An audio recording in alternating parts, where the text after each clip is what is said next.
tout le monde. La leçon d'aujourd'hui, c'est les adverbes. Alors, comme vous voyez ici, il y a deux étapes. La première étape, c'est reconnaître les adverbes. Et la deuxième étape, c'est les adverbes ou bien des adverbes de temps. Alors, la première chose, on doit savoir qu'est-ce que ça veut dire un adverbe. C'est clair? Alors, on va essayer de trouver ici, de lire ce petit texte qu'on a ici et de répondre aux questions pour savoir qu'est-ce que ça veut dire des adverbes.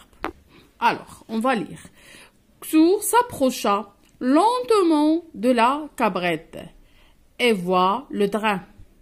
L'énorme bête est là, à 100 pas, immobile. Ses larges pattes greffues et sa queue et sa longue queue plate se confondent presque avec les pierres. Xur ouvre la bouche pour crier. Non, s'il crie, la bête l'attaquera peut-être. Alors ici, le drain, comme vous voyez ici, est une bête, est un animal. Et Xur, c'est celui qui est là. Comme vous voyez ici, il est très proche de cette bête qui est très dangereuse. Essayez de répondre à la première question. Relis le texte sans les mots en gras. Alors, on va relire le texte, mais on ne va pas lire les mots qui sont en gras. C'est clair, il y a 3 ici. Alors, on va dire Xur s'approcha de la cabrette et voit le drain. L'énorme bête est là, à 100 pas, immobile. Ses larges pattes greffues et sa longue queue plate se confondent avec les pierres. Xur ouvre la bouche peut-être pour crier. Non, s'il crie, la bête l'attaquera. Alors, qu'est-ce que vous remarquez? Quelle précision apporte-t-il? Alors, lorsqu'on a ici, on dit Xur s'approchera de la cabrette. Alors, on ne sait pas de quelle façon elle s'approche. Lentement, doucement, rapidement. Oui ou non? Mais lorsque je dis lentement, c'est-à-dire il s'approche d'une façon qui est très lente. C'est-à-dire il fait attention. C'est clair? Alors ici, la même chose. Sa queue, sa longue queue plate se confondent presque avec les pierres. Alors, presque, c'est pas comme les pierres. Se confondre, c'est-à-dire il a les mêmes couleurs que les pierres. La dernière phrase, non, s'il crie, la bête attaquera. Alors ici, si je supprime peut-être, c'est-à-dire c'est sûr qu'il attaquera si Xur crie. Mais peut-être, c'est-à-dire peut-être oui, peut-être non. C'est clair? Alors, ces mots-là, comme vous avez vu, ce sont des adverbes. Ils sont invariables, c'est-à-dire qu'ils ne changent pas. Toujours lentement, ça s'écrit de cette façon. Toujours peut-être, ça s'écrit de cette façon. Toujours presque, ça s'écrit de cette façon. Alors, ce sont des mots invariables qui ne changent ni au singulier, ni au pluriel. On n'ajoute ni S de pluriel, ni E de féminin, ni rien. C'est clair? Alors, ce sont des adverbes. Alors, relis le texte en remplaçant les adverbes en gras par des adverbes suivants, dans l'ordre. Alors, on va dire Xur s'approcha. Au lieu de lire lentement, je vais dire rapidement. De la cabrette et voit le drain. L'énorme bête est là, à 100 pas, immobile. Ses larges pattes greffues et sa longue queue plate se confondent complètement. Complètement. Alors, je vais changer presque par complètement avec les pierres. Xur ouvre la bouche pour crier. Non, s'il crie, la bête l'attaquera sûrement. Alors, je vais remplacer sûrement, peut-être par sûrement. Le sens de chaque phrase est-il le même? Alors, si je remplace ici rapidement par lentement, est-ce que je remplace, désolé, lentement par rapidement, est-ce qu'ils ont le même sens? Xur s'approcha rapidement de la cabrette. Non, c'est le contraire. Complètement et presque. Aussi, ils n'ont pas la phrase, le sens de phrase change. C'est clair? Alors, ce que vous devez savoir, c'est que les adverbes, ce sont des mots invariables et apportent des précisions au nom, que ce soit au verbe. Par exemple, ici, s'approcha d'une façon comment? S'approcha comment?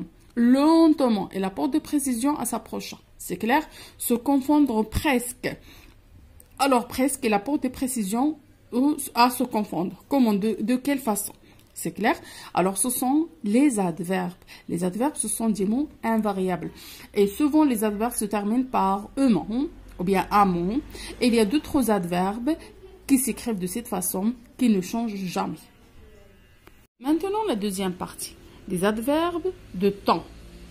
Alors, on va essayer de lire cette partie aussi. Il travaille sous la lumière blanche des lunes Fa et Ma. Bientôt, les lunes pâlissent, puis le ciel devient jaune. Le jour se lève.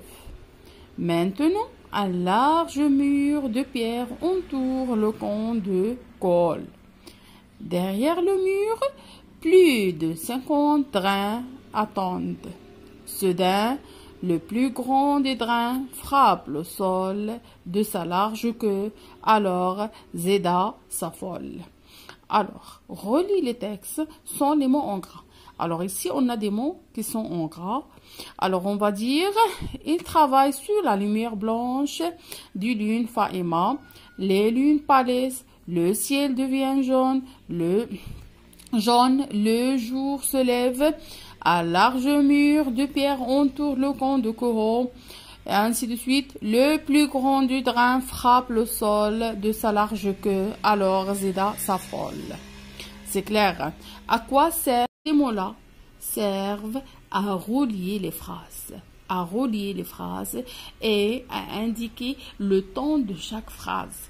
Bientôt, puis, maintenant, soudain. Alors, ce sont des indicateurs de temps, ou bien ce sont des adverbes de temps. Ils servent à relier les phrases et à organiser l'ordre de la phrase. Quelle est la phrase qui vient? La première, la deuxième, et ainsi de suite. C'est clair? Alors, relis le texte en remplaçant les adverbes en gras par les adverbes suivants dans l'ordre, bien sûr. Alors, elle travaille sous la lumière blanche des lunes Fa et Ma. Alors, bientôt, au lieu de dire bientôt, je veux dire peu après, c'est-à-dire peu après, les lunes pâlissent. Puis, ensuite, je vais le remplacer par ensuite, le ciel devient jaune. Le jour se lève. Maintenant, je vais le remplacer par à présent. Alors ici, le sens n'a pas changé parce que ces indicateurs de temps ont le même sens, presque le même sens. Et elle indique le temps, elle organise l'ordre, j'ai déjà dit, elle organise l'ordre des phrases. C'est clair? Je dis maintenant, c'est la même chose que à présent. Ensuite, c'est la même chose que au puis. Peu après, bientôt. C'est quelque chose qui va arriver après un petit peu. C'est peu après ou bien bientôt. Aussi, on a tout à coup. Tout à coup, c'est soudain. C'est-à-dire quelque chose qui arrive soudainement. C'est clair? Alors, ce sont des adverbes de temps. Aussi, ils ne changent pas. Ils s'écrivent toujours de cette façon. Maintenant, s'écrivent toujours de cette façon. Soudain aussi, s'écrivent toujours de cette façon. Bientôt aussi, et ainsi de suite. Alors, pour les adverbes de temps, servent à organiser l'ordre des phrases, à relier les phrases. C'est bon? On va trouver ici la page 210, la règle. Alors, les adverbes sont des mots invariables. Invariables ou bien inchangeables ou bien qui ne changent pas. Ils peuvent être formés d'un ou plusieurs mots. Alors, on peut trouver un adverbe qui est composé d'un seul mot ou bien de plusieurs mots. Par exemple, peut-être. Peut-être, c'est un adverbe qui est composé de deux mots. Peut et être. C'est clair? Certains adverbes donnent des précisions sur les actions exprimées par le verbe. C'est ce qu'on a vu. Par exemple, ici, il avance comment? Il avance lentement. Alors, lentement, il nous donne des précisions sur le verbe avancer. Il avance rapidement. Elle répond à la question comment et il donne des précisions sur le verbe avancer. C'est clair?